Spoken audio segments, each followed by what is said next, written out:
एक भड़काऊ वाली लाइन में भी आते हैं। जो जिहाद पर आपने बोला, हालांकि जिहाद का जो कॉन्सेप्ट है वो इस्लामिक कॉन्सेप्ट है, उसको मिसकंस्ट्रू किया जाता है वर्ल्ड ओवर। लेकिन सर, आपको पता है कि अगर इस बात से भ्रम फैलता है तो इसको बोलना क्या जरूरी था और क्या वो था? आपको लगता नहीं इससे और ज्यादा एक कंफ्यूजन क्रिएट हुई है? हाँ, ये बात ठीक है कि कंफ्यूजन क्रिएट हो गई है, लेकिन जब आप उसको पूरे को देखेंगे तो आप मिसअंडरस्टैंड नहीं होंगे। मिसअंडरस्टैंड होने से बचाना मेरी जिम्मेदारी थी, और आप उस जिम्मेदारी को मैं पूरा नहीं कर सका, आप उसके लिए मुझे कसूरवार करार दे सकते हैं।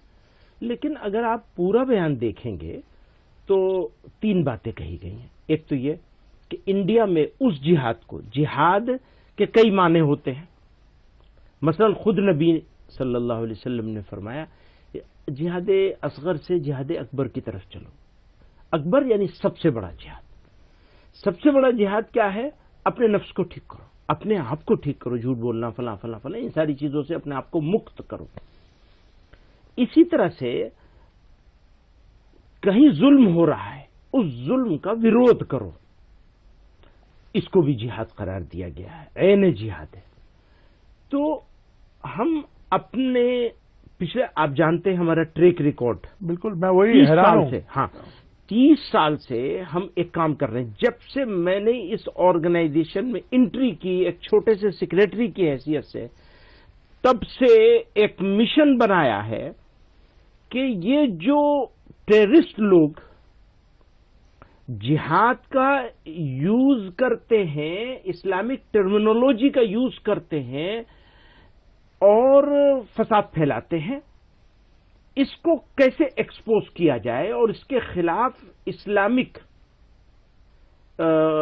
फिक़ह के हिसाब से, शरीयत जूरिस्प्रूडेंस के हिसाब से 6000 उलमा को हमने हैदराबाद में जमा किया था, मुफ्तियों को, और फतवा लेके आए थे उसके खिलाफ। और उसके बाद से लगातार इसके ऊपर काम कर रहे हैं। अब हो क्या रहा है? हम तो ये काम कर रहे हैं टेररिस्टों से लड़ना, जिसको हम असल जिहाद समझते हैं। मैं हमेशा कहता रहा हूं, वो फसादी हैं, हम जिहादी हैं। आपने क्या किया? आपसे मुराद आप नहीं है। आपने क्या किया? पूरी मिनिस्ट्री ने, अब इसके ऊपर अगर लोग बैकफायर भी हो तो मुझे कोई इसकी परवाह नहीं है, मैं अपनी बात पर स्टैंड करता हूं, खड़ा हूं। पूरी मिनिस्ट्री ने, स्टेट्स की हो या सेंटर की हो, एक स्टैंड लिया है कि जब भी कोई बुरी चीज मुसलमानों से रिलेटेड आएगी तो उसको जिहाद से जोड़ेंगे।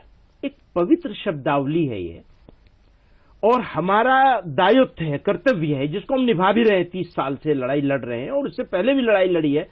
जब आजादी की लड़ाई आंदोलन शुरू हुआ था तो भी जिहाद आजादी कहा गया था उसे, आजादी का जिहाद।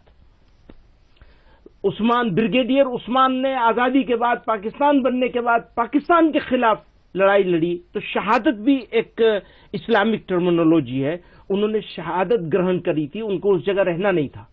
उनके सब ऑर्डिनेट लोगों ने कहा आपको पीछे हटिए, आपका काम नहीं है यहां, और उन्होंने अपनी जान दी, जिसको नौशेरा का शेर कहते हैं।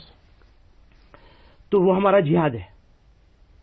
उस्मान, ब्रिगेडियर उस्मान का जिहाद है, वो इस्लामिक जिहाद है कि उसने अपने वतन के लिए अपनी जान का नजराना पेश किया। हुआ क्या? लव जिहाद, लैंड जिहाद, थूक जिहाद, वोट जिहाद, जहां मुसलमान हो वहां जिहाद, और इसको गाली बना दिया गया। तो ये दरअसल इस्लाम को गाली देने के लिए बहुत सोच समझ के इसका यूज हो रहा है। हम चुपचाप बैठे थे, छोटे लोग कर रहे हैं, समझाएंगे सीनियर लोग उनको। बाद में बजाय समझाने के इसकी इंटेंसिटी और बढ़ाई गई और चीफ मिनिस्टरों ने कहना शुरू कर दिया। फिर उसकी इंटेंसिटी और बढ़ाई गई और सेंट्रल मिनिस्टरों ने कहना शुरू कर दिया और सेंट्रल लीडरों ने कहना शुरू कर दिया, और इसको ऐसा बना दिया कि जैसे बस मुसलमान है तो जिहादी है और जिहादी है तो मतलब फसादी है। तो ऐसे में मेरे लिए जिहाद को समझाना जरूरी हो गया या नहीं हो गया, ये मेरा दायित्व